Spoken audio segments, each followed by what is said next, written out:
এবং এই বিপ্লবে ইবনে সিনার সাথে আমার অনেকগুলো স্টোরি আছে, সেগুলো আপনাদের এখানে বলা দরকার।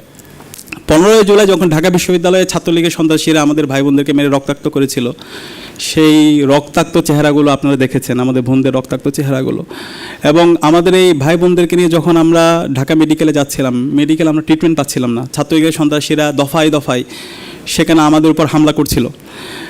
এরপরে যখন আমরা যোগাযোগ করছিলাম বিভিন্ন জায়গায়, বিভিন্ন প্রাইভেট মেডিকেলে তখন আমরা যাচ্ছিলাম, সেই প্রাইভেট মেডিকেল কলেজগুলোতে আমাদেরকে ফেরাই দিচ্ছিল, তারা আমাদের ভাইদেরকে রিসিভ করছিল না।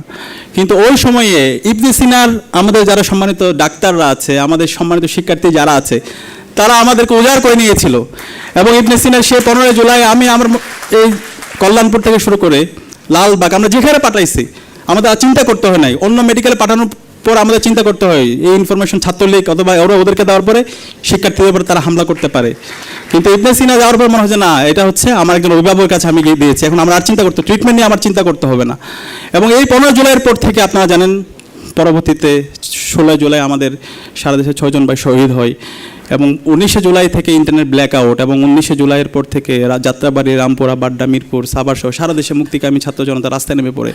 এবং 19 জুলাই আমি নিজে একজন রোগী নিয়ে ইবনে সিনা এখানে কল্যাণপুরে এসেছিলাম, এবং আমাদের একজন ভাইকে গুলি করছিল, তার মাথার মগজ বের হয়ে গেছিল। আসার সাথে সাথে আমাদের ইবনে সিনার স্টাফরা, মনে হচ্ছে তার আপন ছোট ভাই, আপন ভাই, আপন তার পিতামাতা হাসপাতালে আসছে, সাথে সাথে তারা রিসিভ করার পরে তারা ট্রিটমেন্ট করার জন্য যা যা করা দরকার তারা সব কিছু করতেছিল, আলহামদুলিল্লাহ।